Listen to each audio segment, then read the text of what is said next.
Ok, buenas tardes compañeros y doctora. El día de hoy vamos a hablar sobre la monitorización invasiva. Los integrantes del equipo es Márquez Vicente Lucía, Ramírez Dionisio Diana Dinora, Valdés Ramos Rubí y su servidora Jessica Posadas. Siguiente, por favor.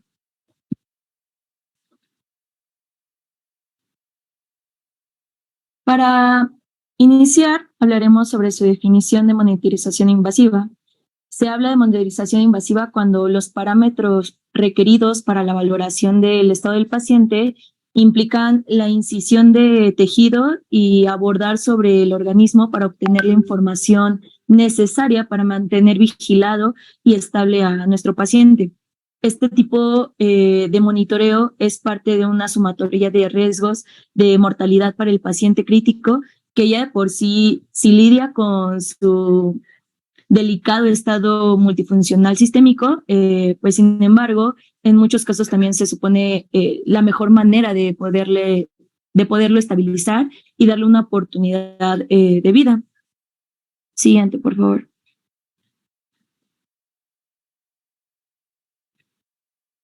Hay indicaciones de monitorización invasiva. Estos van a ser por hipovolemia, donde hay una deshidratación que no responde a volumen, una hemorragia, quemaduras o traumas, también por choques, ya sea séptico, cardiogénico, neurológico, distributivo o anafiláctico. También por alteraciones de la función cardíaca, ya sea insuficiencia cardíaca congestiva, miocardiopatías o infarto al miocardio. También un TEC grave o una cirugía mayor que requiera monitorización intrapabellonal. Siguiente, por favor. Hay varios tipos de monitoreo invasivo, ya sea respiratorio, hemodinámico, neurológico y metabólico. Esos son los más importantes. Vamos a iniciar hablando sobre el respiratorio, que sería la vía aérea. Siguiente, por favor. Cabe resaltar que el manejo de la vía aérea es uno de los elementos fundamentales en el cuidado de los pacientes.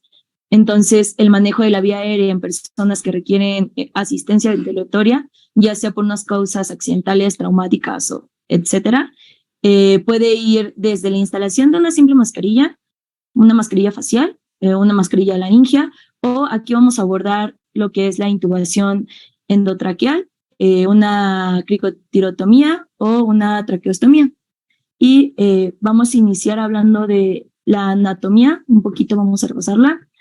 Para poder realizar un manejo adecuado de la vía aérea, debemos conocer algunas nociones básicas de la anatomía de ella. En la que es posible identificar las principales estructuras, como ya sabemos que lo van a conformar. Si recordamos el camino que recorre el aire desde el medio ambiente para llegar a los pulmones habitual, pues va a ser la cavidad nasal. Algunas veces pues nos va por la cavidad oral. Sigue la nasofaringe, la orofaringe, la laringe, pasando a través de las cuerdas bucales y la tráquea.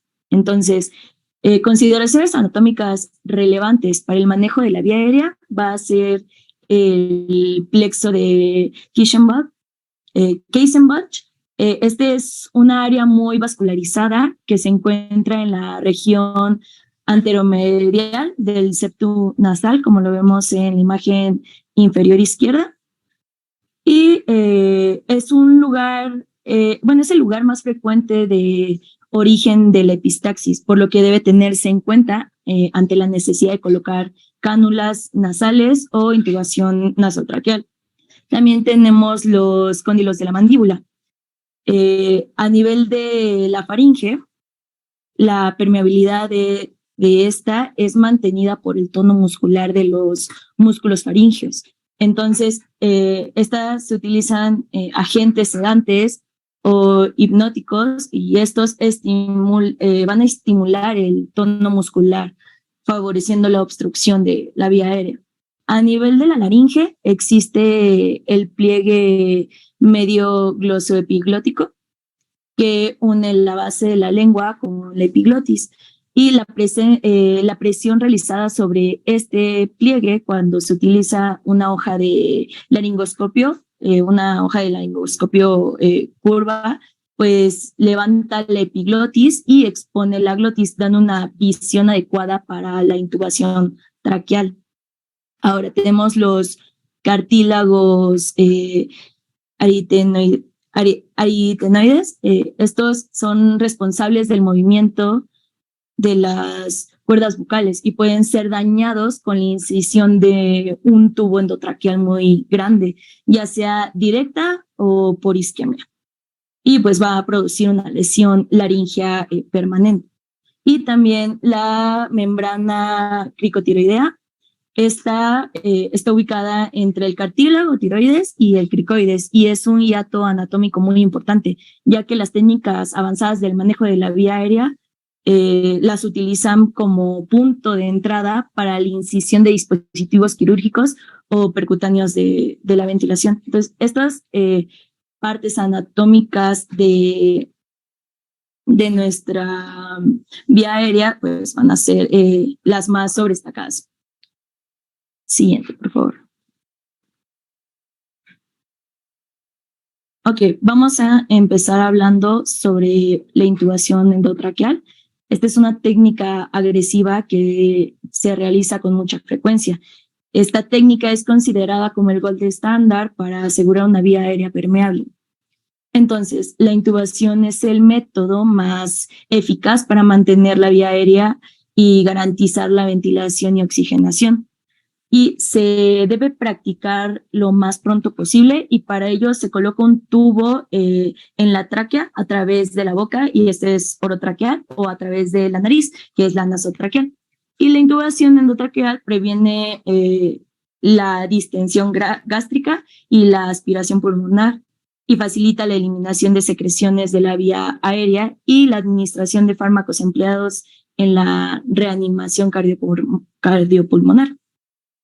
Ahora, para poder intubar a alguien, ¿cuáles van a ser los motivos? Pues se pueden resumir en los que vemos en pantalla, que es por un fallo respiratorio agudo, por apnea, por obstrucción de la vía aérea, por ausencia de los reflejos protectores de la vía aérea o por necesidad de ventilación mecánica de cualquier causa.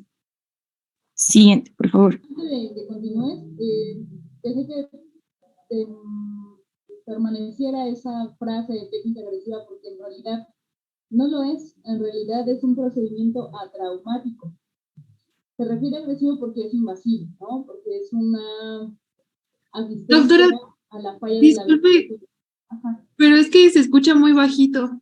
Ok, bueno, no es una técnica agresiva, no es una técnica violenta, es una técnica atraumática. Se hace bajo medicación que hace imperceptible la maniobra al paciente, pero en manos inexpertas sí es una técnica agresiva, ¿no? Entonces es algo que deben aprender a hacer para que sea libre de complicaciones.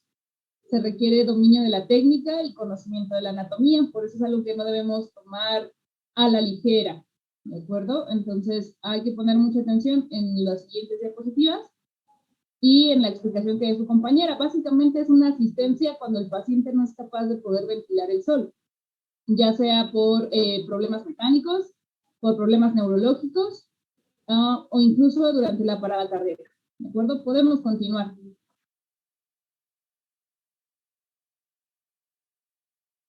Ok, van a haber algunas contraindicaciones. Va a ser por vía orotraqueal cuando hay quemaduras de la cavidad oral, hay algún trauma o lesión facial grave que impida la apertura de la mandíbula. Y por vía nasotraqueal, en situaciones urgentes, una fractura de la base del cráneo, lesiones obstructivas nasales o de la nasofaringe. También si hay hemorragia nasal de moderada a grave. Y bueno, la intubación orotraqueal proporciona una relativa protección frente a la aspiración pulmonar mediante un conducto de baja resistencia adecuado para el intercambio gaseoso respiratorio y sirve para acoplar los pulmones a los dispositivos de asistencia respiratoria y de terapia de aerosoles, además de que es útil para la creación de una vía para la eliminación de las secreciones que van a llegar a ver. Sí.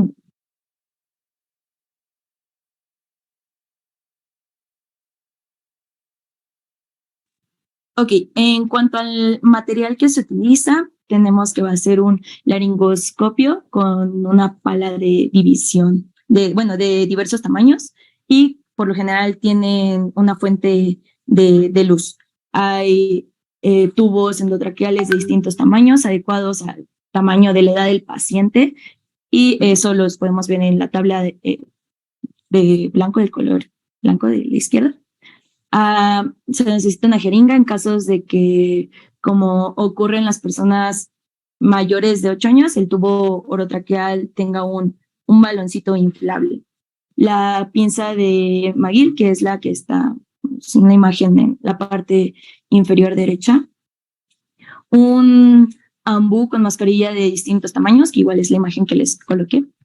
Y conexiones para nuestro tubo, igual sondas de aspiración conectadas pues al vacío y la vía venosa para la administración de medicamentos. Siguiente, por favor. A grandes rasgos, la técnica de intubación va a ser la siguiente, como podemos ver en la imagen.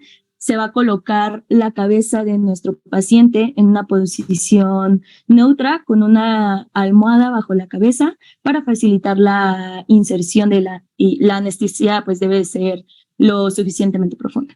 Después vamos a pasar a el punto 2, que pues va a abrir la boca de nuestro paciente y se introduce la mascarilla lubricada deslizando por el paladar mediante un giro sagital.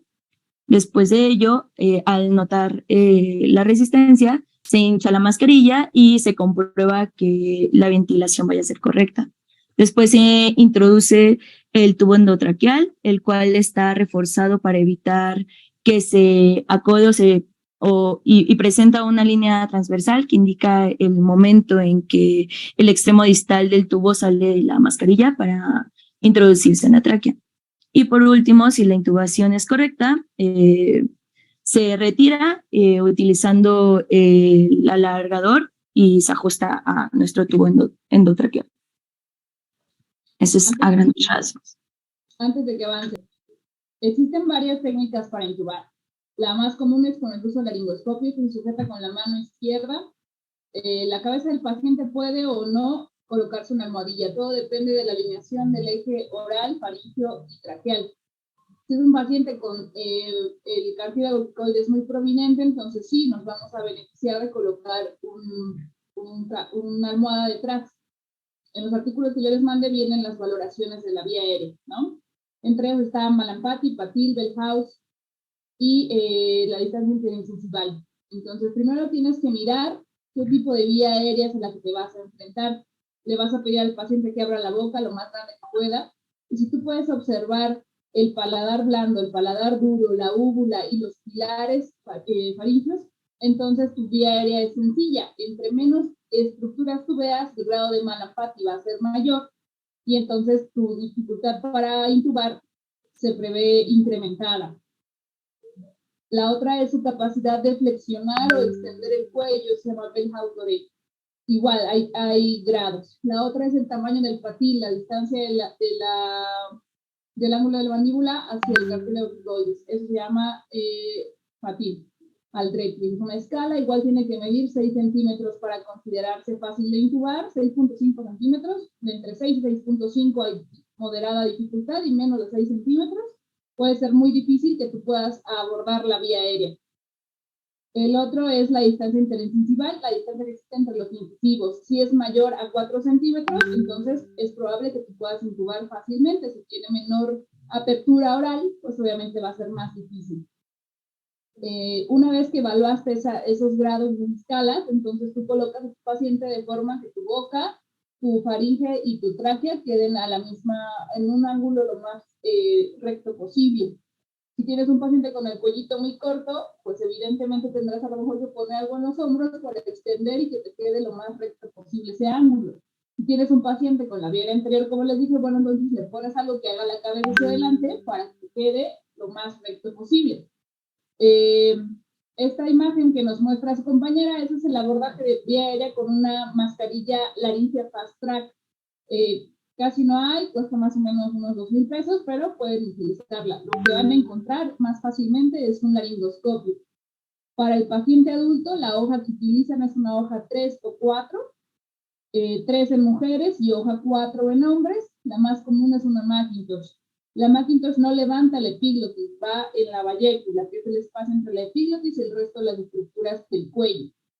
Ahí tú colocas la punta de tu hoja Macintosh y entonces haces un movimiento arriba y adelante. No debes recargarte sobre los dientes, que es lo que el movimiento instintivo. El movimiento correcto es arriba y adelante. Una vez que tú visualizas las cuerdas vocales, entonces introduces el tubo. Todos los tubos ahora ya traen los centímetros a los que debes de insertarlo. Hay fórmulas por talla y hay fórmulas por peso también, por peso ideal. Pero bueno, lo ideal es colocarlo entre 17 y 21 centímetros. Y que obviamente tú veas que pasa el globo a través de las cuerdas bucales y entonces ahí fijas tu tubo. Insuflas el globo y lo fijas. La otra es a través de esta mascarilla laringea. Colocas la mascarilla y a través de ella tiene un conducto donde va el tubo, pero no hay tantas y bueno, sí es seguro. La otra actualmente es por videolaringoscopio, que bueno, tiene una cámara al final de la hoja y entonces tú puedes ver a través de una pantalla las cuerdas vocales y manipulando el tubo desde arriba lo introduces. Entonces, ¿qué debe de aprender usted de pregrado en esta clase? No es todas las técnicas de intubación, sino que hay formas de valorar la vía aérea, que tengo que aprenderme las escalas para la misma, que son Mallampati, Patil y Delhaus, y la distancia interincisival, y que para un adulto mujer yo necesito una hoja 3 y un tubo 7 o 7,5. Y para un adulto hombre necesito una hoja 4 y un tubo 8 u 8,5. Los 9 son más para el paciente anciano, que su vía aérea ya es muy laxa y entonces sí requieres un tubo un poco más grande. O para el paciente con tallas mayores a 1,85. ¿Quedó claro ahí más comprensible lo que necesitan para intubar un adulto?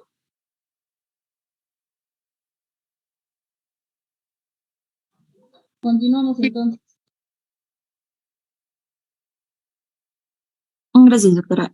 Bueno, también vamos a tener complicaciones, tanto precoces como tardías. En las precoces pueden ser por un traumatismo dental, faríngeo, traqueal o esofágico, por imposible de pasar el tubo endotraqueal, por inestabilidad automática autonómica, y por la activación del reflejo vagal, esa apnea, vómitos y todo eso.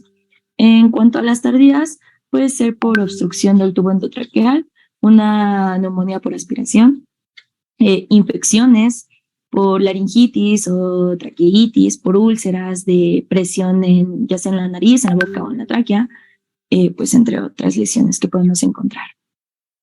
Siguiente, por favor. Nos habla de cuándo y qué fármacos debemos utilizar para nuestra intubación endotraqueal. Bueno, los fármacos más utilizados en la intubación endotraqueal son los sedantes, los analgésicos, los opiáceos y los neorelajantes. La sedación está indicada en todos los casos que se vayan a como procesar en la intubación orotraqueal, excepto en los casos en los que el paciente se encuentre en parada cardiorrespiratoria o con una puntuación en la escala de Glasgow de 3 puntos. Y en la mayoría de los protocolos, el fármaco más utilizado es el midazolam, que es el número 2 que tenemos en la tablita. Pero no obstante existen otros fármacos que cada vez se utilizan con más cotidianidad, como los que siguen después del midazolam, que es propofol, etomidato y el pentotal. Y pues esta tablita ya nos va a dar las dosis, sus indicaciones y sus efectos adversos de cada medicamento que se utilice. Siguiente, por favor.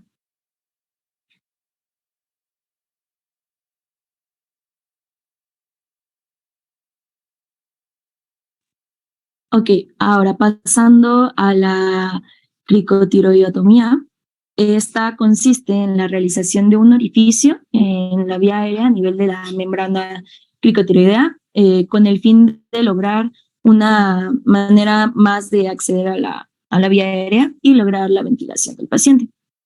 Se van a emplear únicamente en los casos que sea imposible intubar al paciente, como lo es un cuerpo extraño en la glotis, quemaduras de la glotis, traumatismos faciales graves, espasmos de glotis y en epiglotis no intubable. Y se va a realizar con un equipo pues, de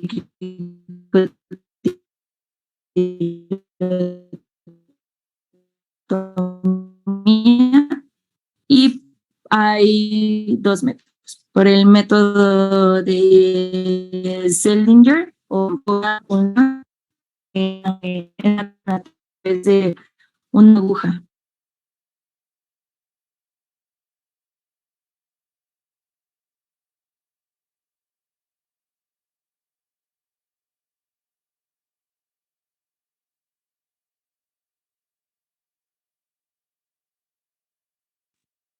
Ok, en cuanto al material, es un equipo estéril de bisturí, tijeras, pinzas, mosquito, gasas, antiséptico local, cánula de traqueostomía, tubo flexible y pues ya puede ser un angiocatéter de 2 y 14, una jeringa de 10 mililitros, una bolsa de ventilación autoinflable, un equipo de cricoterotomía, si se dispone de él, pues hay varios tipos. Tenemos aquí 2 imágenes donde es el equipo de cricoterotomía y el material de cricoterotomía con angiocatéter. Siguiente, por favor.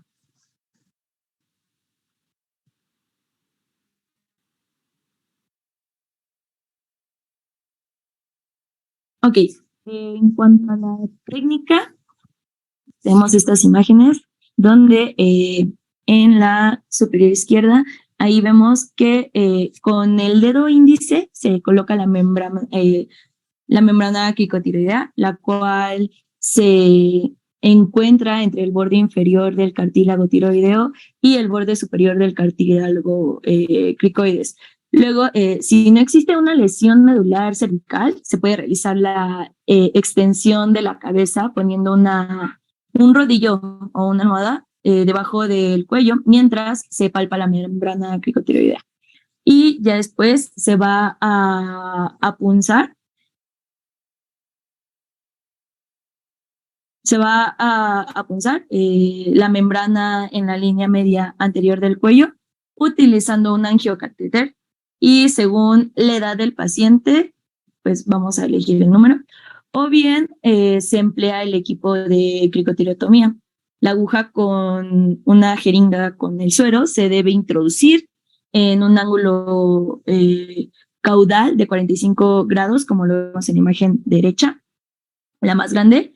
Para estos 45 grados es para no lesionar las cuerdas vocales que están ubicadas cefálicamente. Y cuando se aspire el aire, se introduce la cánula y se retira la aguja. se conecta la bolsa autoinflable con reservorio de oxígeno y se empieza a ventilar y probar la entrada del aire, como lo vemos en la figura 7, la inferior derecha, izquierda, perdón. Y posteriormente, pues se coloca la cánula mediante un tubo a una fuente de oxígeno de alta presión. Siguiente, por favor. Y en cuanto a la técnica Salinger, que esta es la modificada, pues vamos a hacer una punción con el angiocatéter. Se va a retirar la aguja interior y se va a observar cómo va a fluir. Después se introduce la guía metálica a través de la cánula. Se va a retirar la aguja manteniendo la guía dentro del vaso. Está el dilatador a través de nuestra guía y se retira el dilatador con una gasa estéril. Ya solo falta enervar el catéter e introducir el catéter hasta el final y retirar la guía metálica. Esa es la técnica de Salinger modificada. Siguiente, por favor.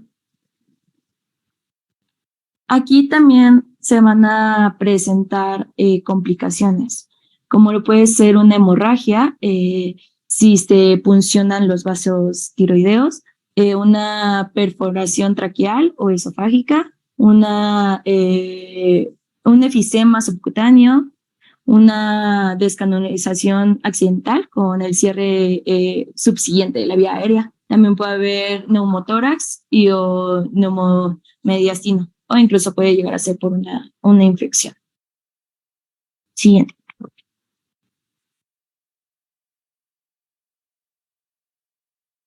Ok, la traqueostomía es un procedimiento quirúrgico que corresponde a la abertura de la pared anterior de la tráquea. Y aquí hay indicaciones tanto electivas como terapéuticas. Siguiente, por favor. En cuanto a las selectivas, están indicadas en pacientes con problemas respiratorios, en los cuales se va a realizar cirugías importantes de cabeza, de cuello, tórax y cardíacas, y que por tanto se van a mantener intubados por más de 48 horas posteriores a la cirugía. Y en las terapéuticas, el procedimiento se realiza en casos de insuficiencia respiratoria debido a una hipoventilación alveolar con el objetivo de manejar una obstrucción, eliminar las secreciones o usar un respirador mecánico. En las terapéuticas se puede, a grandes rasgos, sus indicaciones van a ser para obstrucción mecánica secundarias, para enfermedades pulmonares, por algunas enfermedades del sistema nervioso central, por una mala eliminación de secreciones bronquiales, por enfermedades neuromusculares, por depresiones del centro respiratorio, por traumatismos torácicos, entre muchos otros. ¿A los cuántos días de una intubación endotraqueal se debe de cambiar por traqueostomía? El que sea puede contestarme. ¿A los cuántos días después de una intubación endotraqueal que tú tienes que continuar la ventilación mecánica, cambias tu tubo endotraqueal por una traqueostomía? No sé si estoy mal, pero según yo tengo entendido que es a los 15 días porque puede llegar a ser fibrosis. ¿Porque puede llegar a ser qué, perdón? Fibrosis, la intubación. Ok, es después, se considera ideal entre los 12 días y los 15 días y sí genera lesión permanente, puede haber necrosis de la mucosa, puede haber lesión a las cuerdas vocales y que el paciente ya no pueda fonar. Entonces, para cuestiones de rehabilitación se prefiere realizar una traqueostomía entre el día 12 y el día 15. Muy bien, continuamos.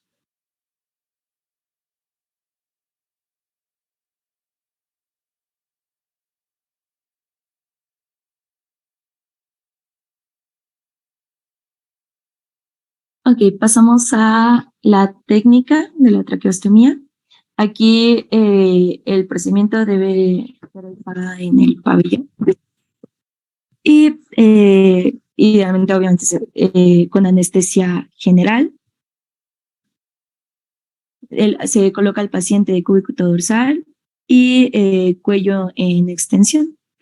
Aquí ya se va a realizar una incisión transversal o levemente arquiforme de suave con cavidad superior de alrededor de 4 centímetros de longitud a un dedo debajo del borde inferior del cartílago.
Ok, les comentaba que el paciente en cúbito dorsal se va a poner el cuello en extensión y se señala el borde inferior del cartílago cricoides, se indica el lugar de la incisión y se muestra la estructura externa, que lo podemos ver en la imagen número 1 donde dice ABC.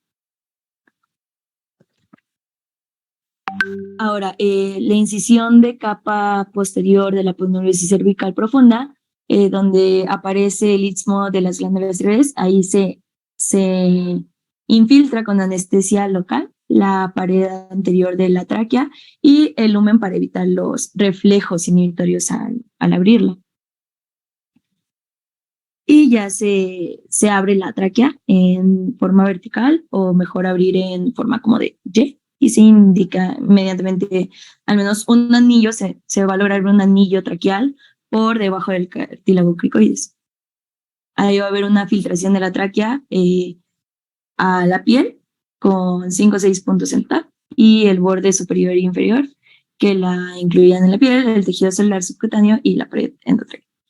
Aquí se introduce la cánula de traqueostomía y en el adulto, según se observa el diámetro, pues va a ser del número 8, 9 o 10. Y se va a fijar ya después de que se coloca, se fija la cánula con una cinta alrededor de todo el cuello. Sí. Igual a tener complicaciones, ya sean inmediatas, mediatas o tardías. En las inmediatas puede haber hemorragia, neumotórax, lesión del cartílago cricoides cuando se realiza una traqueostomía alta. En cuanto a las mediatas, hay obstrucción de la cánula de traqueostomía con secreciones, puede haber efisema subcutáneo, aspiración y abscesos pulmonares, infecciones, pueden haber diversas infecciones o desplazamiento de la cánula. Y en las tardías puede llegar a haber granulomas traqueales, fístulas traqueocutáneas, traqueomalacia o estenosis de la laringe o tráquea.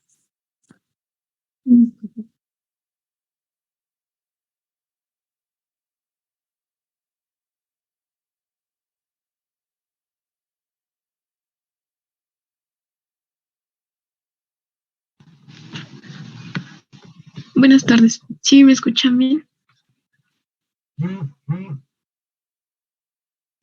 Sí, se escucha bien. ¿Sí? Ok, gracias. Bueno, entonces les vamos a empezar a hablar sobre lo que sería la presión venosa central. En este caso, pues esta presión venosa central nos va a ayudar a observar lo que sería el control de nuestra precarga y poscarga también, y lo que sería pues en sí la contractibilidad cardíaca. Esto pues ahora sí que va a reflejar esta presión, lo que serían las modificaciones del sistema cardiovascular. También en algunos casos esta presión pues nos puede ayudar, por ejemplo en casos de sepsis, a hacer un diagnóstico que sería precoz de lo que sería un desequilibrio de líquidos o también pues en dado caso o principalmente una disfunción cardíaca. Como les decía, esta presión venosa central pues nos va a ayudar a indicar la función de lo que sería, o bueno, lo que le llaman corazón derecho, aurícula derecha, y normalmente va a estar entre 3 a 8 centímetros de agua, y esto pues ahorita se lo vamos a explicar, y va a ser de 2 a 6 miligramos de mercurio, normalmente. Milímetros de mercurio, no miligramos. Milímetros de mercurio. Primero que nada, pues esta presión venosa central la vamos a ayudar a conseguir, por decirlo así, mediante la introducción de lo que sería un catéter en algunas venas. En este caso, pues van a ser la vena subclavia o la vena yugular. También existen otras que pues más adelante es igual, les vamos a mencionar cuáles. Y ahora sí que por decirlo así, pues este catéter lo que se va a hacer es avanzarlo o desplazarlo hasta lo que sería el corazón o hasta lo que sería esta punta del catéter, para que establezca un contacto con lo que es la vena cava superior. Entonces, en este caso, pues lo que nos va a hacer es dar lo que sería la función cardíaca, o bueno, ¿cómo sería? Sí. En este caso, pues vamos a utilizar algunos catéteres. El catéter, pues ya más o menos lo conocemos, ya sabemos, va a ser un dispositivo que nos va a permitir lo que sería el acceso al torrente sanguíneo. En este caso, pues a nivel central. Y los catéteres, pues principalmente tienen como fin, pues administración de medicamentos, fluidoterapia, también nutrición parenteral, total, o en este caso, pues la monitorización hemodinámica. Aquí les puse unas imágenes, pues para ver más o menos cómo sería un catéter. Aquí están lo que serían este es un trilumen. En este caso, pues va a tener lumen proximal, un distal y un medial. El proximal, pues nos va a ayudar para introducir medicamentos, también para algunas tomas de muestras, transfusiones sanguíneas o de hemoderivados. En el distal, pues nos van a ayudar para medir lo que sería la presión venosa central, en este caso pues, es lo que estamos buscando. También para fluidoterapia, algunos para medicación también, transfusión sanguínea y hemoderivados. Y el medial, pues para nutrición parenteral y en otro caso, pues algunos medicación. También pues aquí tenemos que en esta imagen de la derecha pues vemos un catéter venoso central, por decirlo así. Va a constar de clamps, de los lúmenes, de este trilumen y un conector.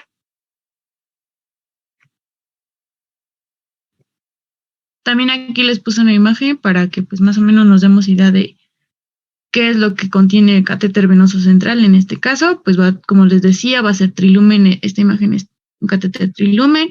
Tiene los clamps, tiene el lumen proximal, también el distal, el medial.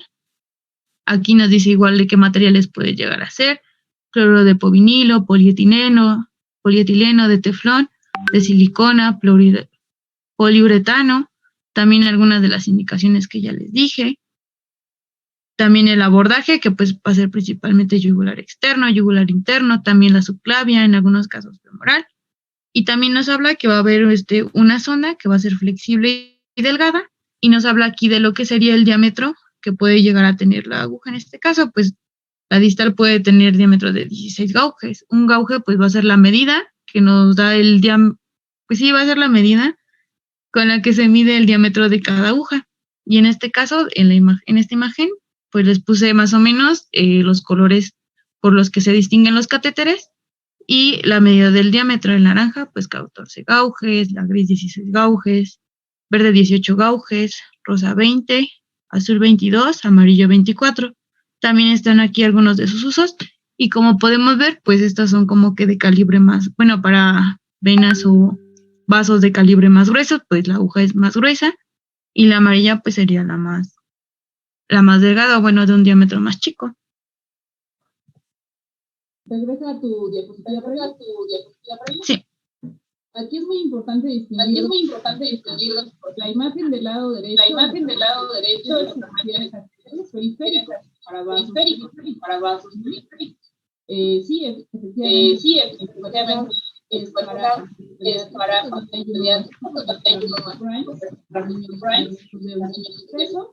es el 26. Y obviamente para un mayor, para pueden generar catéter más grueso. Pero no tiene nada que ver con el catéter venoso central.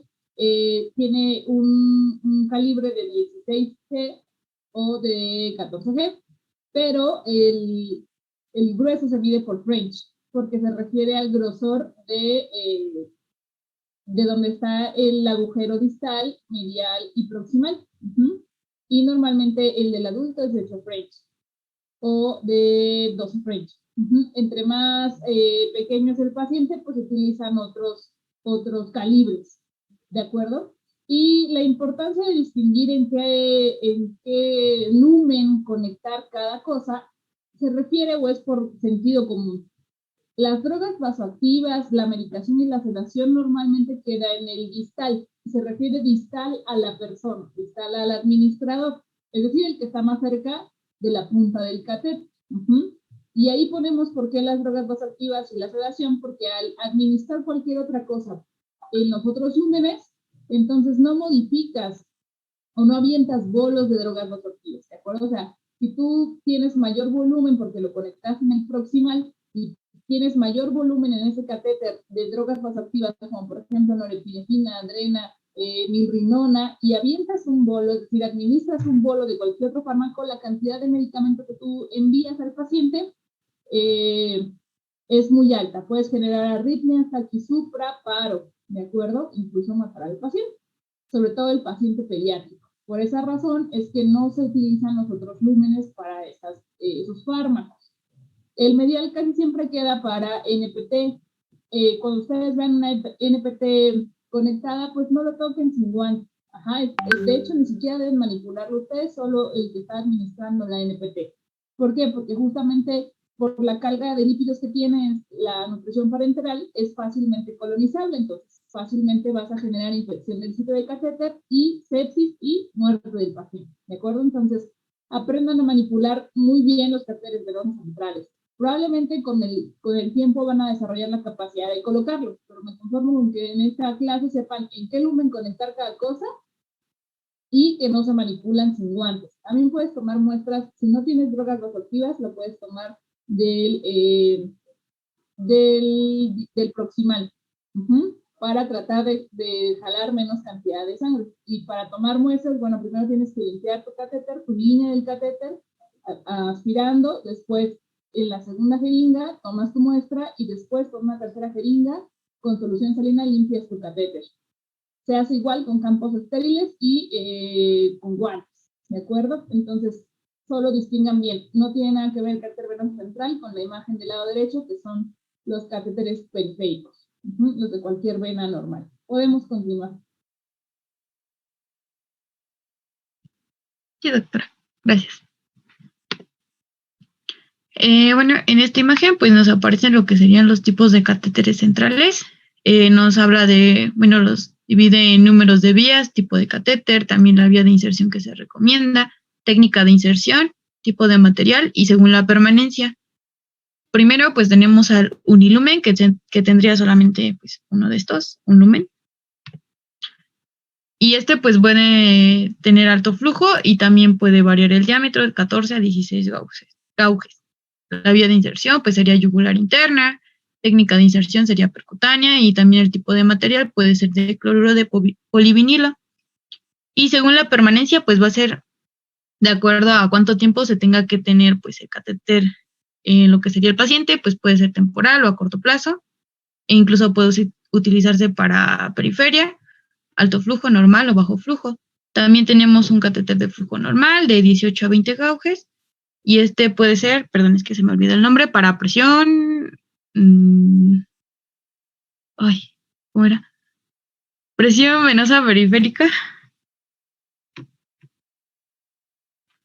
Catéter central venoso de inserción periférica, perdón. Entonces, pues también vamos a tener algunos de bajo flujo que pueden ir de 22 a 24 gauges, unilumen también central, que pues puede ser para lo que sería la arteria pulmonar. También que les decía, el catéter venoso central de inserción periférica, que puede ser multilumen, bilumen, trilumen, y pues va a ser insertado en lo que sería la yugular externa, con la técnica que ya nos había platicado mi compañera Jessica de Seldinger. También puede ser de material de teflón, también puede ser arterial periférico y puede ser permanente o dejarlo a largo plazo. También está el de termodilución o de Swan-Ganz, que va a ir en lo que sería la subclavia. Se utiliza la técnica de inserción de venodisección, puede ser de poliuretano y puede ser temporal. También tenemos introductor, que va a ser por vía de inserción femoral. Por tunelización se puede insertar y puede ser de vialón, y también el tunelizado externo, que puede ir en lo que serían otras vías, como la cefálica, basílica, la axilar o incluso la safena. Y se inserta por lo que sería central de inserción periférica, puede ser de silicona y igual puede ser permanente o a largo plazo. Y tenemos por último el subcutáneo implantado, que pues se va a insertar por lo que sería una implantación subcutánea, como dice su nombre, y puede ser permanente o a largo plazo. Todo esto pues igual va a depender de la función que queramos, ¿no? En este caso pues vamos a utilizarlo para presión venosa central. Antes de que avancemos los calientes se refiere a tres o cuatro French. Lo que nos quiere decir esta diapositiva únicamente es que hay formas de inserción del catéter central. Que hay abordajes de vasos más grandes, que sería el yugular interno, yugular externo, subclavio, y el digamos, menos frecuentemente usado por el riesgo de infección sería el femoral, pero igual puedes llegar a tener una crisis central. Y el otro es el de inserción periférica, que va en la vena basílica, ¿de acuerdo? Entonces eso es lo que nos dice esta diapositiva, y que de 3 a 4 French sería un paciente pediátrico, de 8 a 12 el adulto, ¿de acuerdo? Continuamos.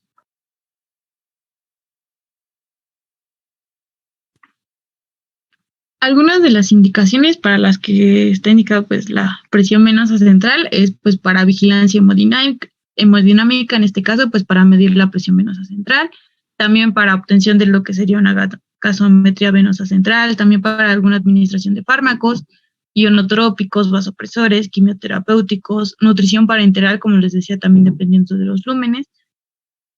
También acceso para la colocación de marcapasos intravenosos, en este caso, pues catéter de Swan-Ganz, catéter de hemodiálisis y plasmaféresis. También, pues en algunos casos donde sea imposible canalizar las venas periféricas. Y en algunos casos, pues las contraindicaciones, más que nada, principalmente, pues puede ser por infecciones también, ya que, pues como lo decía la doctora, pues se tiene que realizar una asepsia. También por lesiones o pérdida de la solución de continuidad en lo que sería la piel, en el sitio en el que se puncionó, alguna lesión, trombosis en lo que sería personas pues adultas mayores de 65 años, fracturas de clavícula, al querer abordarlo, también coagulopatías. Y en la parte de la derecha aquí les puse una imagencita en donde dice las indicaciones para el uso, y pues es más o menos lo mismo. Para acceso venoso periférico inadecuado, infusiones periféricas incompatibles, para el monitoreo hemodinámico, terapias extracorpóreas, o para colocar dispositivos venosos, y para intervenciones venosas, que pues sería más o menos lo mismo. Para el procedimiento, pues principalmente vamos a utilizar para lo que sería la punción el procedimiento que hace rato nos mencionó mi compañera Jessica, la modificada de Seldinger, pero primero, pues como siempre recordemos, realizar la antisepsia y mantenerla, pues el área lo que sería limpia. También tener higiene de lo que serían las manos, utilizar como siempre guantes, bata, cubrebocas para evitar que pues podamos contaminar lo que sería esta área. También se menciona que se pueden realizar 3 técnicas de lavado, en este caso pues puede ser con jabón, con alcohol o en algunos casos con iodopovidona, dependiendo también de la elección que tengan. También se tiene que se le tiene que administrar anestesia local, puede ser lidocaína al 2%, Y en este caso, pues se va a infiltrar en la piel con lo que sería, bueno, en la bibliografía nos decía que con una aguja número 25 y tejidos subcutáneos con una aguja de número 18. Posteriormente, pues vamos a introducir lo que sería la aguja con el bisel hacia arriba, recordemos con un ángulo de 45 grados en lo que sería la piel y también estar aspirando de manera continua. También en lo que sería esta parte, en el cuerpo de la aguja, lo que va a aparecer es que sería desaparecer un poquito de sangre y esto nos indicaría que pues ya se ingresó a lo que sería la vena. Posteriormente se va a introducir lo que sería la guía, en este caso pues una guía metálica, por lo que sería el cuerpo de la aguja, y si llega a existir una resistencia en lo que sería esta guía, que nosotros, bueno, nos demos cuenta que hay resistencia es porque pues se perdió lo que es la luz del vaso y se tiene que realizar nuevamente la punción. También nos menciona que esta guía pues no se puede introducir más de 20 centímetros en lo que serían pues adultos. También después de esto se va a deslizar lo que es el catéter sobre la aguja y se va a avanzar hacia dentro de lo que es la vena con un leve movimiento de rotación hasta la profundidad determinada. Y se puede incluso hacer una incisión en lo que sería la piel pues con un bisturí para introducir un dilatador y facilitar lo que sería el acceso a través de algunos tejidos blandos. Y pues se va a retirar antes de insertar lo que sería el catéter.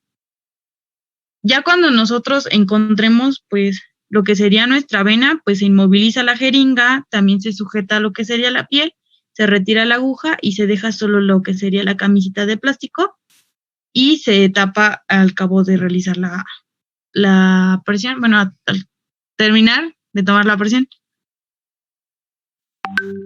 Y en este caso, pues si estaban pasando lo que serían algunas soluciones, pues igual para introducir lo que sería el catéter para tomar la presión, se va a pausar este paso de soluciones y ya acabando de introducir lo que era nuestra guía y nuestro catéter, pues se vuelve a, ¿cómo se dice? A retomar, perdón.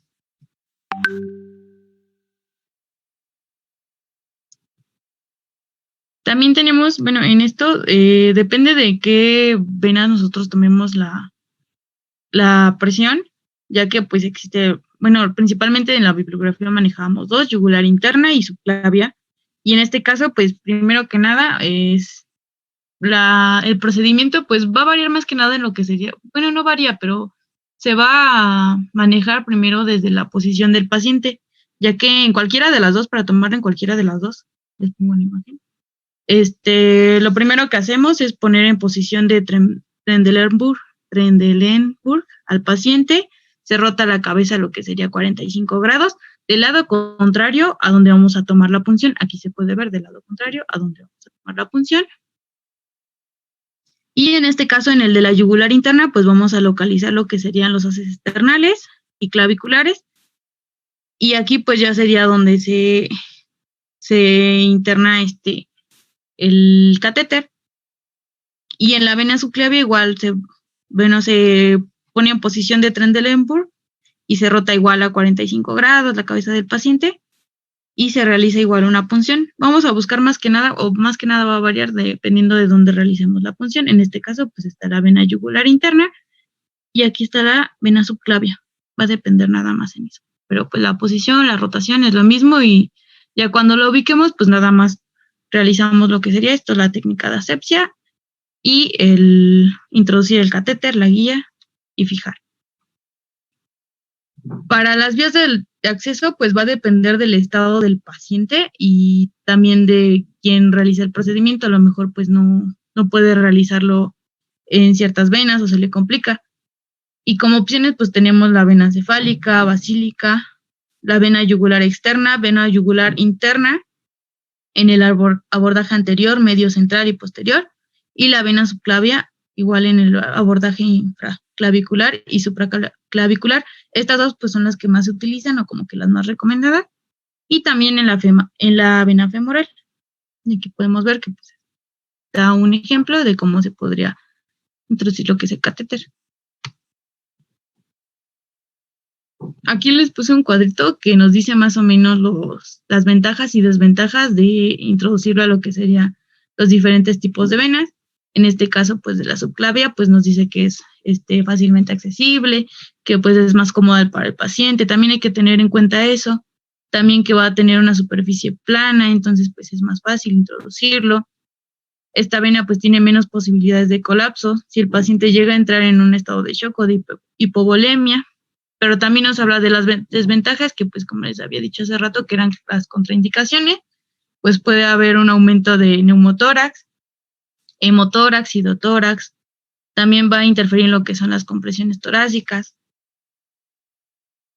La colocación puede ser más difícil para personas que pues, tienen menos experiencia, en este caso pues nosotros que no sabemos todavía.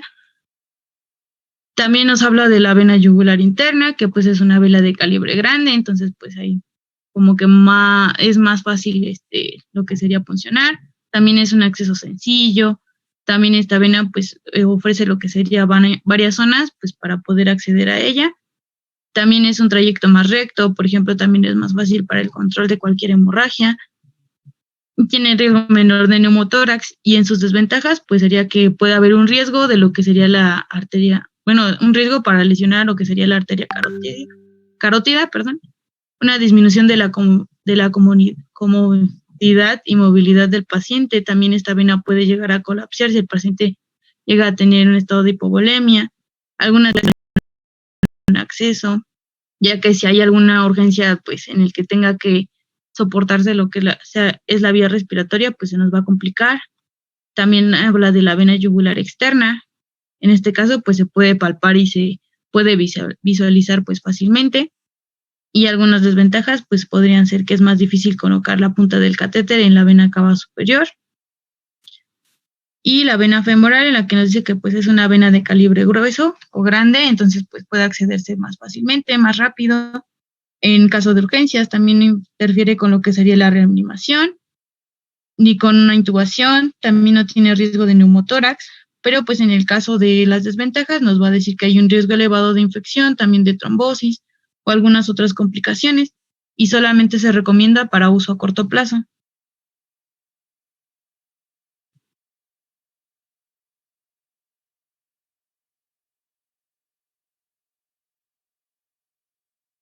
Para lo que es la medición de la presión venosa central, pues como les decía, primero que nada vamos a realizar lo que es nuestra técnica de antisepsia, de higiene de manos. Después se coloca al paciente en decúbito supino o también va dependiendo como lo vimos hace rato del estado clínico del paciente. Después pues vamos a localizar el eje flebostático o en qué vena pues lo vamos a hacer la intersección. En este caso pues tenemos que identificar nuestra vena, pues también dependiendo del paciente, también observar lo que sería el paciente, si es un niño, si es un adulto. También si se está realizando lo que les decía hace rato, una perfusión de solución intravenosa, pues esta se puede interrumpir temporalmente y después se puede volver a retomar. También tenemos que observar cerrar la llave de paso de las 3 vías, pues como nos dijo la doctora, para que no estemos mezclando medicamentos. Y también quitar la tapa de lo que sería el puerto de las 3 vías para abrir el sistema de aire. También estar controlando mucho o cuidando mucho que no se llegue a infiltrar aire, ya que pues esto nos puede dar igual una alteración en lo que sería la lectura de la PVC. También colocar la tapa sobre la llave de paso y girarla hacia el paciente, observar las ondas de lo que sería la PVC, que en la otra diapositiva viene, documentar la lectura y también la posición del paciente y ya pues como les decía, si hay perfusión de líquidos, pues volver a retomarlo. Y en este caso, pues aquí está un ejemplo de cómo se podría ver. Y aquí está el nivel flebostático, como dice que tiene que ir a lo que sería la línea media axilar y el cuarto espacio intercostal. Más o menos es como pues sí es un ejecito, no sé si puedan ver.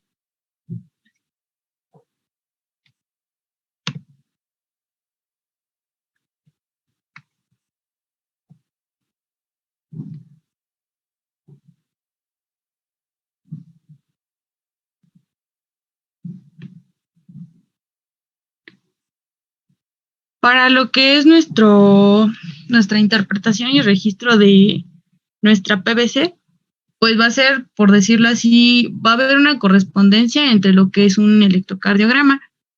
Primero, pues vamos a tener diferentes ondas. Vamos a tener onda A, la onda C, la onda V. También vamos a tener lo que son descensos, descenso X, descenso también Y, en este caso. Y si se dan cuenta, pues van como relacionadas con lo que sería un registro de electrocardiograma. Primero vamos a iniciar con lo que sería la interpretación de la onda. Esta onda, pues nos va a dar, por decirlo así, la sístole, perdón, en este caso, pues la contracción de lo que es nuestra aurícula derecha, que pues es la que estamos observando principalmente, y esta va a tener lugar 80 o 100 milisegundos después de lo que sería la onda en el electrocardiograma. También vamos a tener el descenso X, esta es la onda A, y este es el descenso X, esta primera flechita que les puse aquí, y esta pues nos va a decir que esta se va a reflejar en lo que sería la relajación de la aurícula derecha. También vamos a tener la onda C, en la que va a aparecer posteriormente o con el cierre de lo que es nuestra válvula tricúspide, y en este caso pues va a ser por una contracción ventricular isovolumétrica que va a forzar lo que sería la protrusión de nuestra válvula tricúspide. Y en este caso, pues esta onda C va a seguir al complejo QRS de lo que sería un electrocardiograma. Aquí está la onda C. También vamos a tener lo que sería la onda V, que va a aparecer a medida que nuestra aurícula derecha se va a llenar de sangre, frente a lo que sería la válvula tricúspide cerrada, en la parte final de lo que es nuestra sístole. Y esta onda V se va a relacionar con lo que sería el pico de la onda T en el electrocardiograma. Tenemos también el descenso Y, que sería este de acá, y pues nos va a decir o va a aparecer cuando la válvula tricúspide ya se abre y la sangre que estaba en la aurícula derecha se vacía hacia lo que es el ventrículo derecho, de lo que es la diástole del ventrículo derecho. Y también el punto X, que no sé si estoy bien, pero según yo está acá. No sé, doctora, si está acá. Es que es lo que no entendí muy bien. El punto X, según yo, es acá, ¿no? Después de lo que es el cierre de la válvula tricúspide. Y va a coincidir con lo que sería, perdón, acá, con lo que es la parte media y final del complejo QRS. Esto, pues todo esto se va a ver. Finalmente, ¿Mande? este es un trazo que se ve que, a menos que estén en una terapia intermedia o intensiva durante el trance anestésico, pues podrán tener acceso a ese tipo de monitor. Y lo que tienen que saber es si está o no correcto estas curvaturas. Finalmente, a lo que van a tener acceso más fácilmente es a la medición y saber que de 8 a 12 es normal en la sístole, centímetros de agua, y de 3 a 5 en algunos libros, y en general de 5 es normal en la diástole, ¿de acuerdo? En la PVC, entonces tiene que estar entre 8 y 12 en la sístole, centímetros de agua. Esa es la medida normal de la PVC.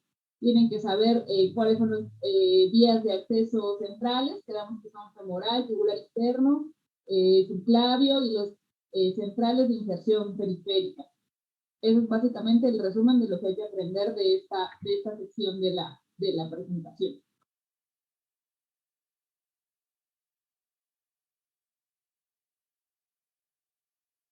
Antes de continuar con esta sección, nos falta función medular, lumbar y las ondas. Vamos a dar un descanso de 15 minutos para que se despierten, tomen agua y vayan al baño. Nos vemos aquí 4:30, ¿de acuerdo? Gracias, doctora. Gracias, doctora. Sí, doctora, gracias.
Podemos continuar.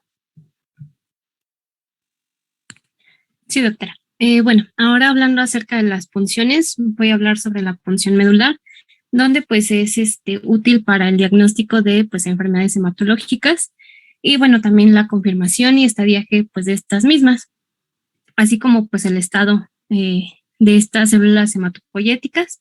Y bueno, dentro de sus indicaciones están en los procesos hematológicos malignos, como lo son la leucemia, los linfomas, y bueno, esto pues es obligado el estudio citológico de la médula ósea para confirmar la sospecha de estas enfermedades.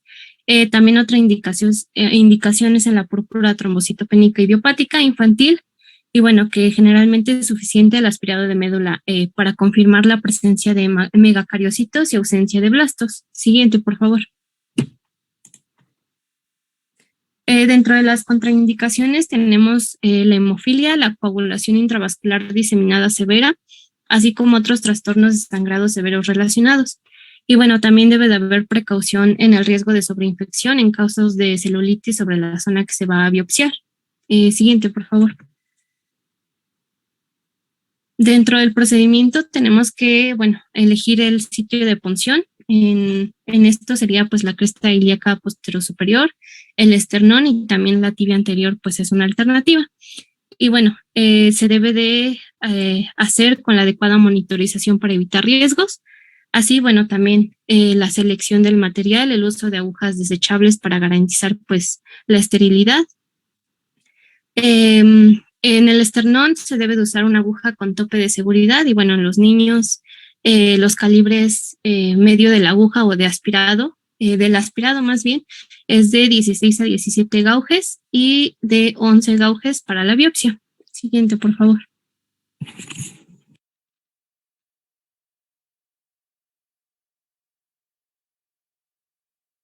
Bueno, dentro de la técnica, básicamente, pues independientemente de la secuencia de realizar pues el aspirado y la biopsia, se debe de hacer con agujas distintas y bueno, separar los pinchazos de 1 a 2 centímetros. Primeramente, pues debemos de colocar al paciente en la posición adecuada, ya sea en decúbito supino o lateral. Y bueno, se debe de hacer una técnica estéril, desinfectar la zona con solución antiséptica,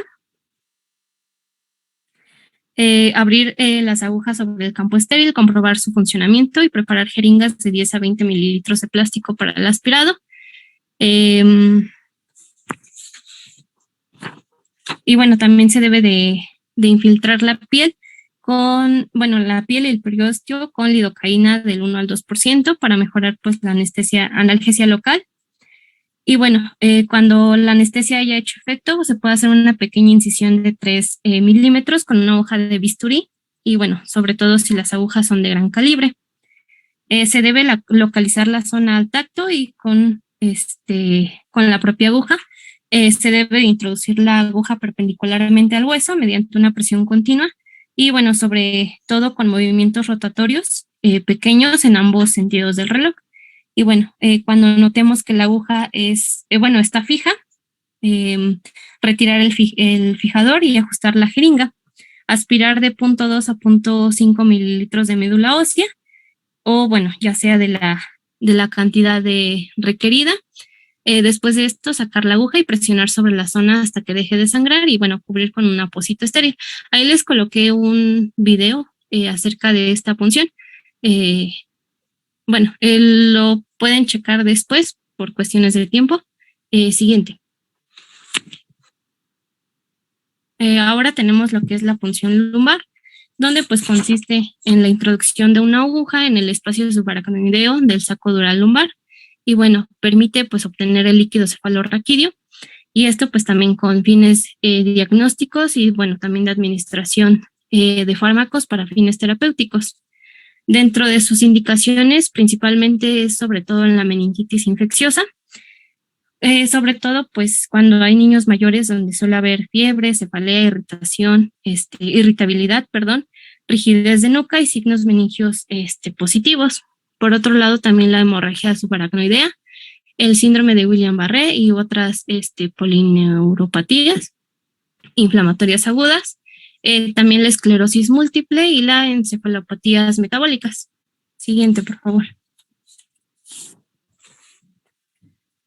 Bueno, dentro de las contraindicaciones, la principal es que, bueno, cuando haya sospecha de la hipertensión intracraneal, ya que, bueno, si hay una lesión ocupante del espacio, especialmente en la fosa posterior, bueno, la extracción de este líquido cefalorraquídeo, pues crea un gradiente de presión que puede generar una herniación.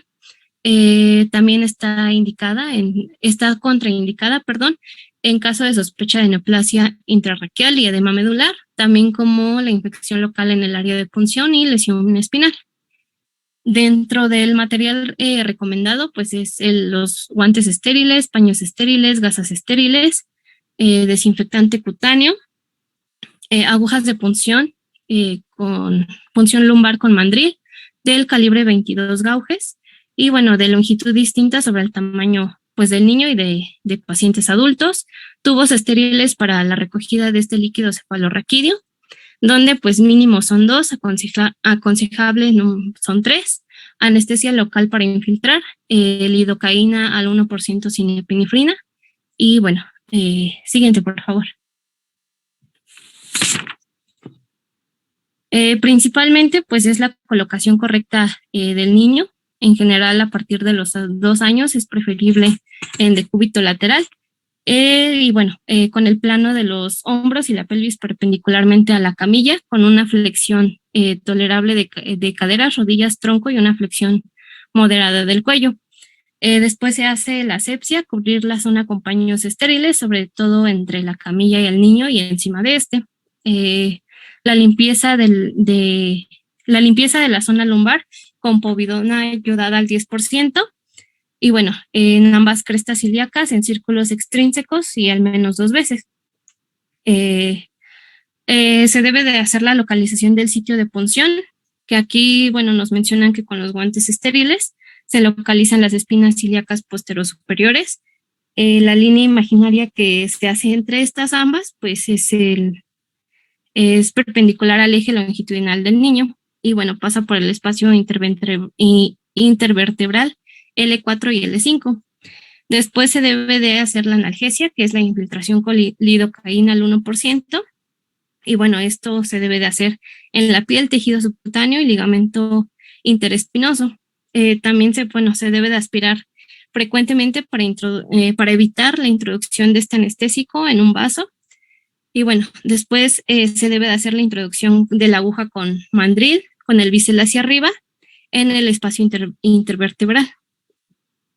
Se debe de avanzar lentamente en dirección hacia el ombligo y bueno, se aprecia cierta resistencia a través del ligamento amarillo y la dura madre. Bueno, y ya después nos mencionan que pues se debe de retirar el mandril y bueno, se recoge el líquido cefalorraquídeo a través de lo que son en 3 tubos, aproximadamente 10 gotas de líquido cefalorraquídeo por tubo. Y bueno, pues al obtener este líquido cefalorraquídeo, introducir nuevamente el mandril y retirar la aguja, colocar un apósito estéril y compresivo. Esto pues se debe retirar después de las 24 horas. Y bueno, también debe haber un reposo en decúbito durante 2 a 3 horas siguientes para evitar la cefalea pospunción, que de hecho es de las complicaciones que se dan después de esta punción, también como el dolor lumbar, el dolor radicular, las infecciones, hemorragia subdural y epidural espinal, y también la herniación cerebral. Siguiente, por favor.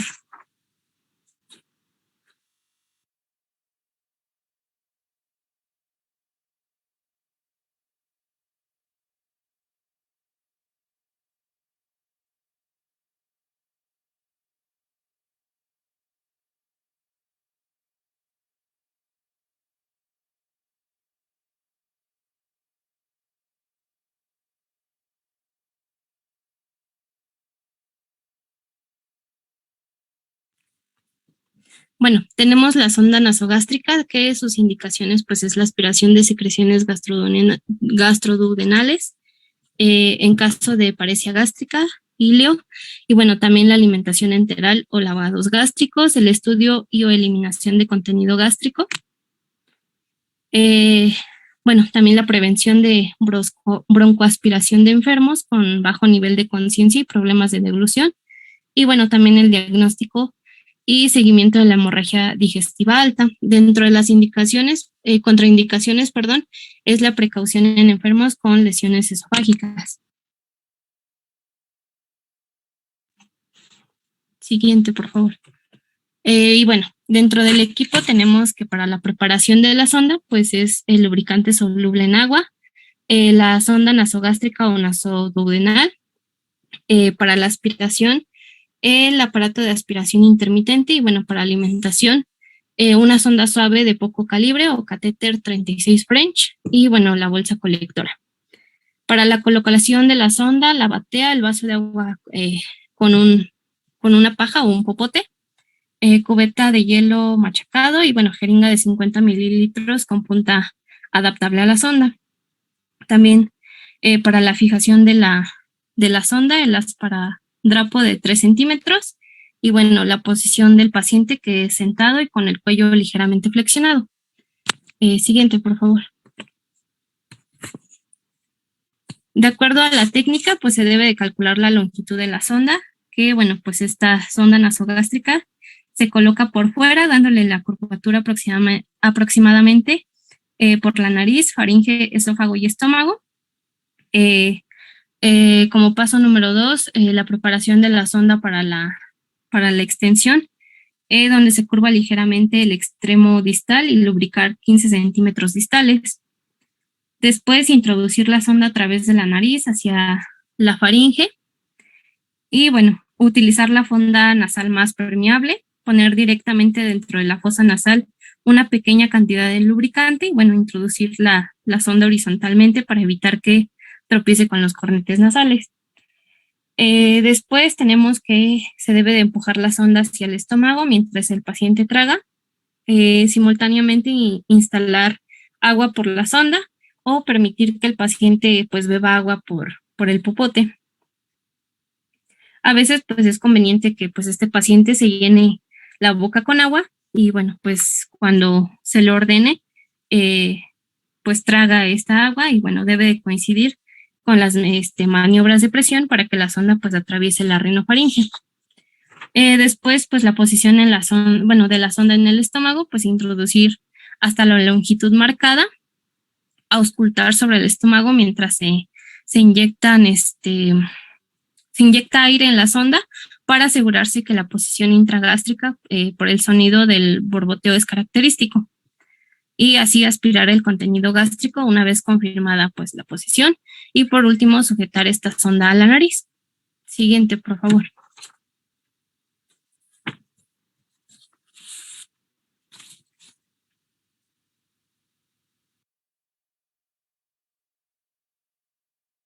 Ahora tenemos la sonda Foley o la sonda vesical, donde las indicaciones pues es la retención urinaria aguda o crónica, hiperplasia prostática, drenaje de una vejiga hipotónica, antes o después de una cirugía pélvica en pacientes con cirugía urológica, pacientes en estado preoperatorio para medir volúmenes urinarios, irrigar la vejiga, estudios en el tracto genitourinario y bueno, para el manejo de la incontinencia urinaria. Dentro de las contraindicaciones, pues la presencia de anormalidades anatómicas de la uretra que dificultan el paso del catéter y bueno, en caso de un paciente traumatizado en el que se sospeche pues lesión uretral, perdón. Siguiente, por favor. Y bueno, aquí está el material que es esponja jabonosa, embaucador, agua tibia, jabón líquido, gasas estériles, povidona ayudada al 4% o clorexidina, pinzas de Kocher, cuña, paño estéril de orificio o 2 paños sin orificio, lubricante urológico, agua destilada 10 mililitros o suero salino, jeringa de 10 mililitros, la sonda vesical, intermitente para un sondaje puntual o permanente que es el Foley. Y bueno, la medida de adultos entre 14 y 18, no me acuerdo de lo que significa. Y bueno, la bolsa de diuresis y el soporte de la bolsa. Siguiente, por favor. Y bueno, aquí sí es un video donde habla acerca de la colocación pues de esta sonda, porque cambia tanto en mujer como en hombre, pero básicamente pues se debe de hacer una preparación del paciente, donde se debe preservar su intimidad, informarlo y bueno, colocarlo en la posición correcta. Hombre en decúbito supino y mujer en una posición ginecológica. También evaluando las alergias al látex y al yodo. Y bueno, es un video donde básicamente menciona qué se hace para colocar la sonda en un hombre y en una mujer. Podemos ponerlo si quieren. Y Sí. significa French. Ah, French. Gracias, doctora.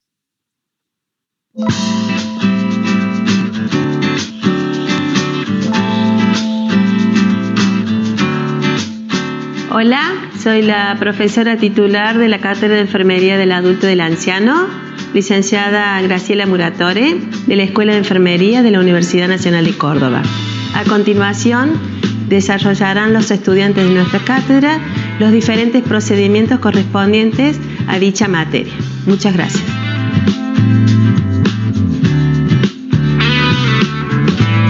Hola, soy Sabrina Soledad, estudiante de tercer año de la Escuela de Enfermería. En esta oportunidad les vamos a mostrar cómo se realiza el procedimiento de la colocación de una sonda vesical para un paciente. Material necesario: sonda vesical, guantes estériles, 2 paquetes, campo cerrado, campo fenestrado estéril, solución antiséptica, lubricante hidrosoluble, equipo con 2 pinzas Kocher, jeringas de 10 centímetros cúbicos, agua destilada o suero fisiológico estéril, bolsa colectora de orina con sistema cerrado, soporte para bolsa colectora, paquetes con gasas estériles, cinta para sostener y fijar la sonda. Técnica de asepsia quirúrgica. Revisamos la indicación médica comprobando que el procedimiento esté indicado al paciente correcto. Nos realizamos el lavado de manos.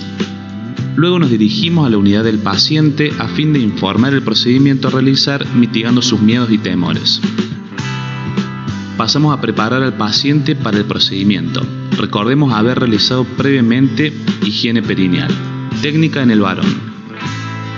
Colocamos al paciente en decúbito supino. Nos colocamos los guantes de examinación.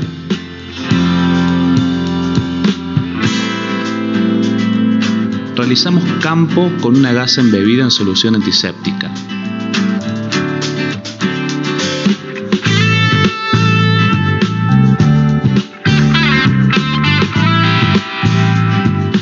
Nos quitamos los guantes de examinación. Realizamos nuevamente el lavado de manos. En el procedimiento, recordar mantener la esterilidad en todo momento. Y nos colocamos los guantes estériles.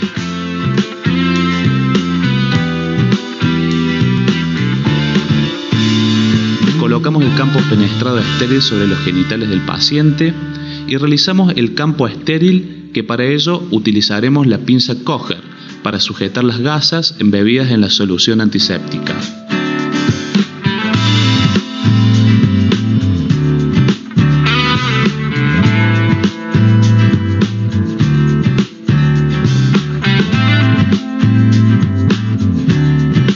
Comprobamos el funcionamiento del balón del catéter inyectando 10 centímetros cúbicos de aire con jeringa estéril.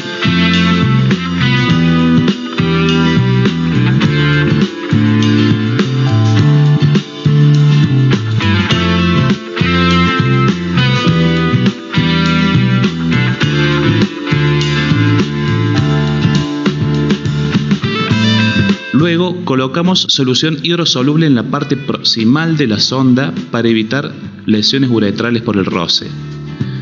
Colocamos el pene en un ángulo de 90 grados, retirando completamente el prepucio. Introducimos la sonda lentamente para alcanzar la vejiga.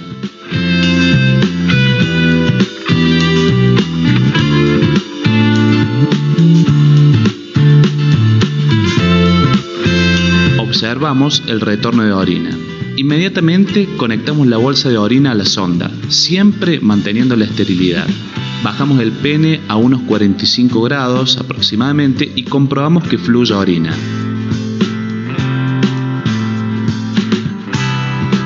Luego corroboramos que la espita de la bolsa esté cerrada. Insuflamos el balón de la sonda con una jeringa de 10 centímetros cúbicos de agua destilada estéril. Corroborar en la punta proximal de la sonda cuando es lo indicado a administrar, ya que depende del número de la sonda seleccionada. Realizamos una leve tracción para corroborar la correcta colocación. Luego colocamos los soportes a la bolsa y la colgamos en el barral de la cama sin que toque el piso. Pasamos a verificar la característica de la orina eliminada. Luego fijamos la sonda en el muslo a la altura inguinal. Ayudamos al paciente a adoptar una posición cómoda en su unidad. Colocación de sonda vesical en la mujer. Colocamos al paciente en posición ginecológica. Nos colocamos los guantes de examinación, realizamos campo con una gasa embebida en solución antiséptica, separando los labios mayores y menores de arriba hacia abajo, visualizando el conducto urinario.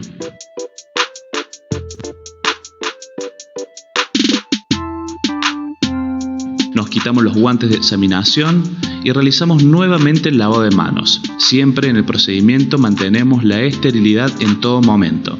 Luego nos colocamos los guantes estériles. Pasamos a colocar el campo fenestrado estéril sobre los genitales del paciente y realizamos un campo estéril que para ello utilizaremos gasas embebidas en solución antiséptica.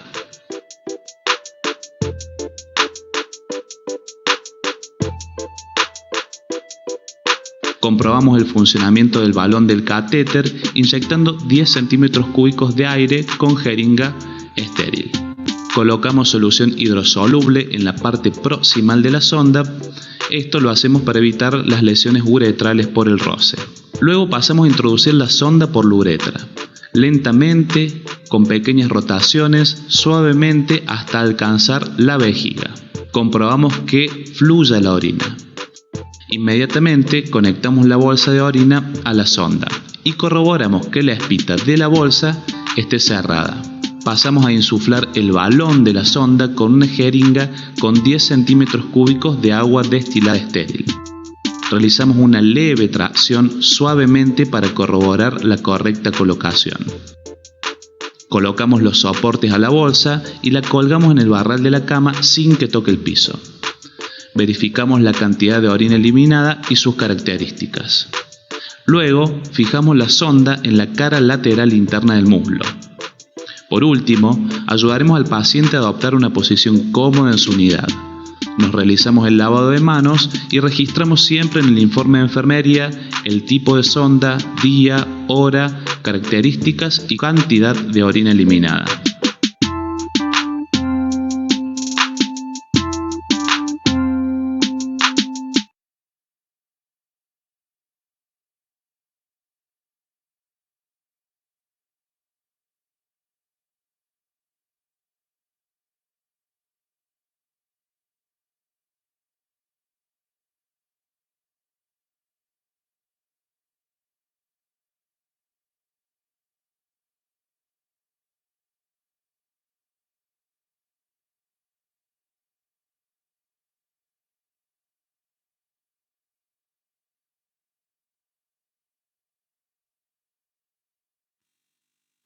Y bueno, también tenemos la sonda Sengstein-Blakemore. Bueno, que esta es una sonda con 3 luces, una luz para el lavado gástrico y las otras 2 pues comunicadas con 2 balones, uno gástrico y otro esofágico. Encontré muy poca información de esta sonda, pero dentro de las indicaciones es en pacientes con diagnóstico de hemorragia por varices esofágicas, en los cuales pues la ligadura mediante bandas o la escleroterapia no son factibles, no están disponibles o han fracasado. Siguiente, por favor. Dentro del material, pues es la sonda, los guantes, cubrebocas, una sonda nasogástrica, una jeringa de 50 mililitros, el esfingomanómetro, gilocaína en aerosol al 4%, lubricante hidrosoluble, tela adhesiva, un vaso de agua y un popote, un riñón, una adaptadora en Y, tijeras, 4 pinzas hemostáticas con protector de hule, aspirador y esponja. Siguiente, por favor. Bueno, ya por último hablaremos de la endoscopía. Y pues la cirugía endoscópica pues es aquella en que el abordaje de los órganos se efectúa a través de instrumentos ópticos que permiten la visión de cavidades anatómicas del cuerpo humano, en donde estos se hallan contenidos y el ejercicio de procedimientos técnico-quirúrgicos con fines terapéuticos. También la endoscopía pues principalmente es una técnica que puede utilizarse tanto para el diagnóstico como observación, como tratamiento y pues como cirugía. La siguiente, por favor. Bueno, toma su nombre de acuerdo con la región en la que se va a practicar. Por ejemplo, la cirugía toracoscópica es para la cavidad torácica. La cirugía laparoscópica pues va a ser para la cavidad abdominal. Y la cirugía endoscópica, esta es para que se lleva a cabo a través del fondo del saco posterior de la vagina. También está la cirugía endoscópica transuretral, y pues es con el caso de la resección de la próstata. Y la cirugía artroscópica, que es principalmente en las articulaciones como la rodilla. Por ejemplo, algo muy característico, pues aquí es el uso del endoscopio, que pues es el instrumento óptico en forma de un tubo con una cámara de video y tiene una iluminación. Aquí la que más se menciona es la cirugía laparoscópica, pues ya vimos que es como la de, pues para la cavidad abdominal, y el equipo es el laparoscopio, perdón. Y esto es, pues, como el tubo para donde se introduce dentro de la cavidad y trae una cámara que esto se ve junto al monitor.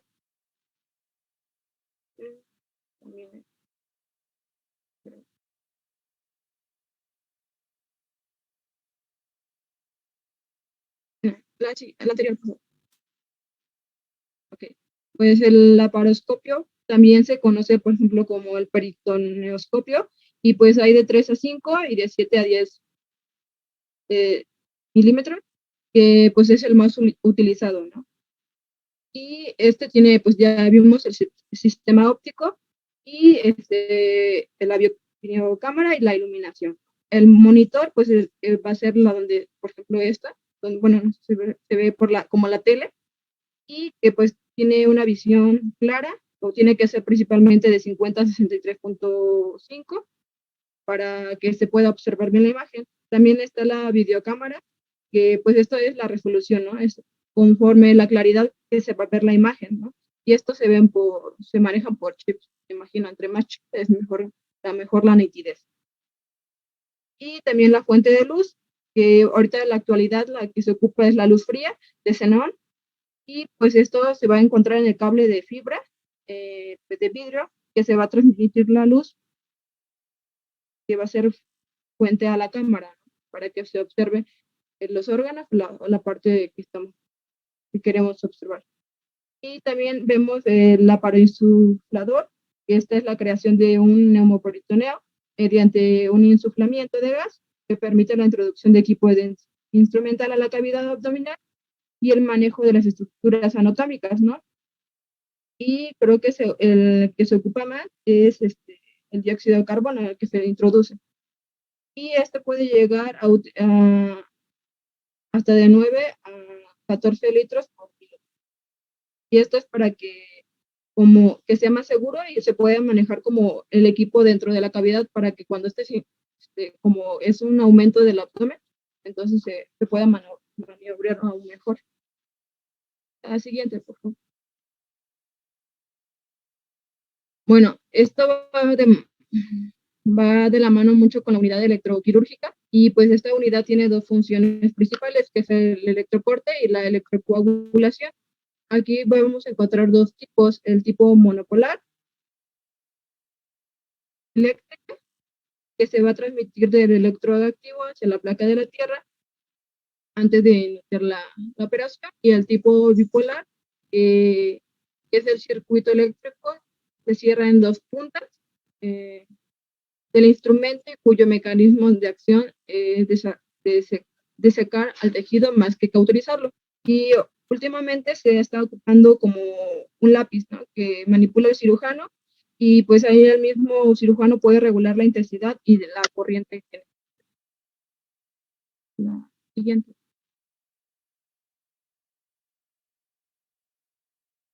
Bueno, aquí también otra cosa importante es la unidad de irrigación y aspiración, que es la unidad de hidrosección que permite irrigar solución a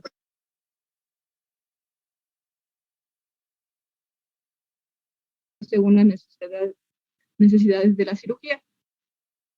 Y menciona mucho los instrumentos específicos de la cirugía, que se van, que sería el instrumental de aborde, que por ejemplo aquí se ocupa la aguja de Pérez, que permite la introducción a la cavidad, y pues también hay los trocares, que también son llamados camisas o puertos, igual tiene para la introducción, ¿no?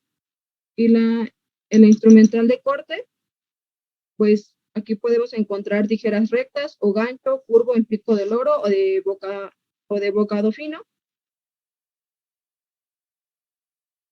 Y la instrumental de sostén o de atracción, pues se utilizan para la sujeción de tejidos y estructuras anatómicas. Existen pinzas de diversos tamaños, y pues las clásicas que se ocupan pues son las de Bacon, Duval y Alice. También está la de separación, que el más común es el separador del hígado, aunque también hay un separador de abanico. Y también está el instrumental de hemostasia, que principalmente se cuenta con la unidad electroquirúrgica y que conduce la energía eléctrica a través de algún dictámeno, como la espátula o el gancho. Y el instrumental de disección, pues también son como los ganchos y unas pinzas rectas de disección y anguladas.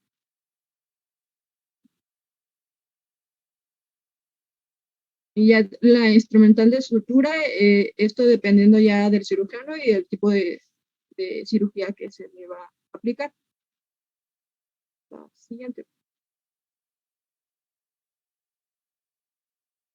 Bueno, aquí habla mucho de la endoscopía diagnóstica e intervencionista. La diagnóstica, pues, es el tipo de estudio que se utiliza para realizar el diagnóstico de diferentes trastornos o patologías. Y también está la intervencionista. Yo lo encontré que se combina con el procedimiento endoscópico, con el uso de otro tipo de medio de diagnóstico por imagen, como la ecografía, la radiografía, la fluoroscopía, ¿verdad?, o la resonancia magnética, y también como si fuera un tipo de tratamiento, pero no sé si eso es correcto, porque no encontré otro tipo de definición. Interesante. Y eso sería todo. Muy bien. Para la evaluación de esta unidad vamos a hacer 3 archivos. El primero es sobre la historia clínica de un paciente que ustedes van a elegir, el que sea, puede ser su mamá, su papá, su tío, un compañero, el que ustedes quieran.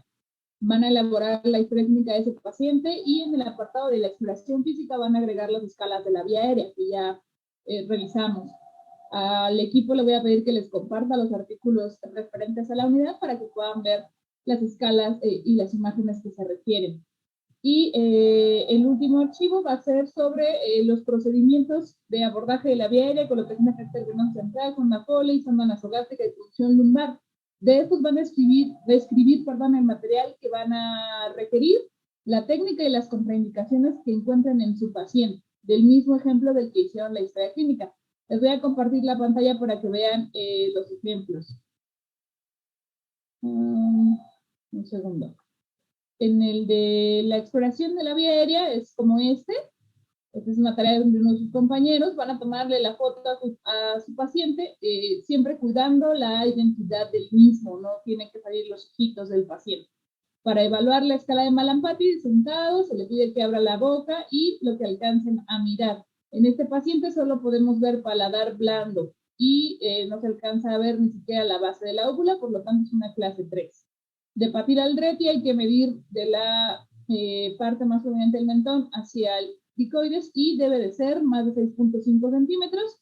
Aquí, bueno, él no pone la regla, ustedes deben de poner una reglita que me muestre que tiene más de 6.5 centímetros. En este paciente es evidente, pero hay que ponerla para determinar qué tipo de clase es. En el caso del Bellhaus-Doreal, bueno, aquí está mal escrito, pero bueno, es la capacidad que tiene para flexionar.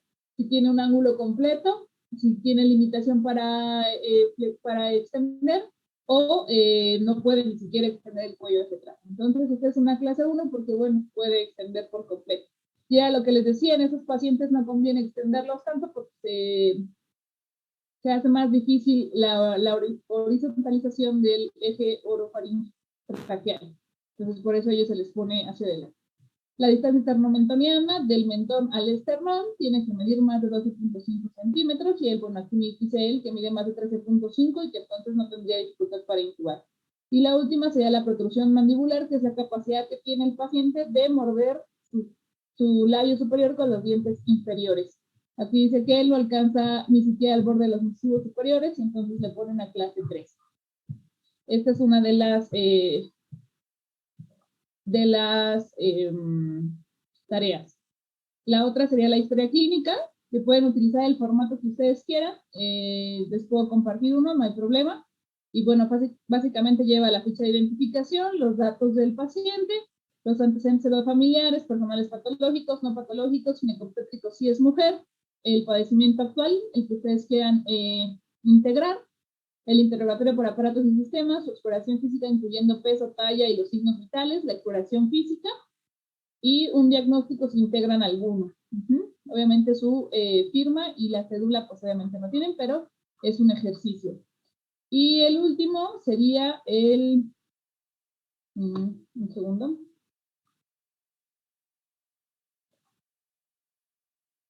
El de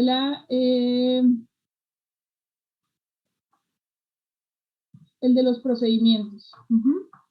Como el material que requieren para el abordaje de la vía aérea, la técnica y las contraindicaciones. El del catéter venoso central, lo mismo. El de la sonda Foley y el de la sonda nasogástrica. Todos obviamente adaptados la función lumbar a su paciente. ¿Qué calibre de sonda van a usar? ¿Qué material van a requerir? Si es hombre, si es mujer, si es adulto.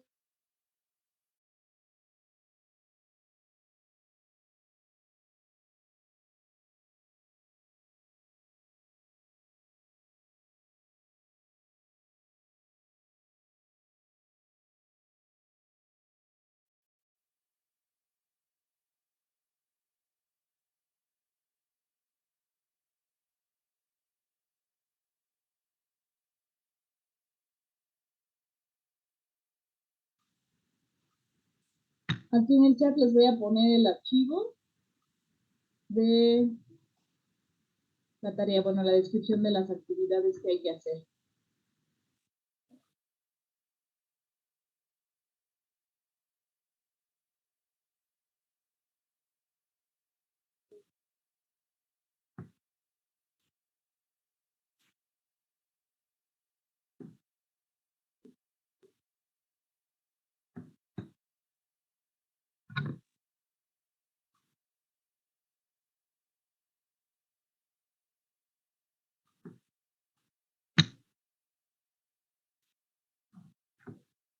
Todavía nos faltan varias unidades, bueno, son las siguientes después de otra intervención, me parece que el doctor García Pineda, ¿cierto?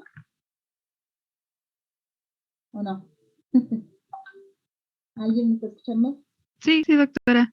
Ahorita fue el último tema con usted y los siguientes ya son otra vez con el doctor y después retomamos anestesia con usted de nuevo. Ok, quemados creo, ¿no? Es el siguiente tema. Bueno, los que siguen son todavía más difíciles que estos. Normalmente los temas de anestesia son muy complejos, demasiada ciencia, como lo es la anestesia. Entonces, pues bueno, descansen un poquito. Para entregarme esto, ya saben, es mañana antes del término de que sería la hora de clase. Y si tienen dudas, me avisan. Quieren que les comparta el archivo de la historia clínica de su compañero para que lo tengan y pues se pueden guiar en ese. Si quieren utilizar alguno institucional, tampoco tengo problemas. ¿Tienen alguna duda?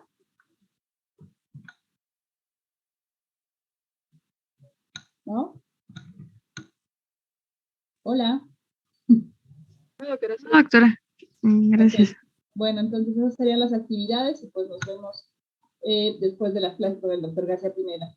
Y les mando sus calificaciones la semana que viene, ¿de acuerdo? El miércoles, antes de su clase con el doctor García Pineda, ya les envío las calificaciones de todas las unidades que hemos trabajado. Que tengan buena tarde, hasta luego. Buenas Gracias, tardes, doctora, hasta luego. luego.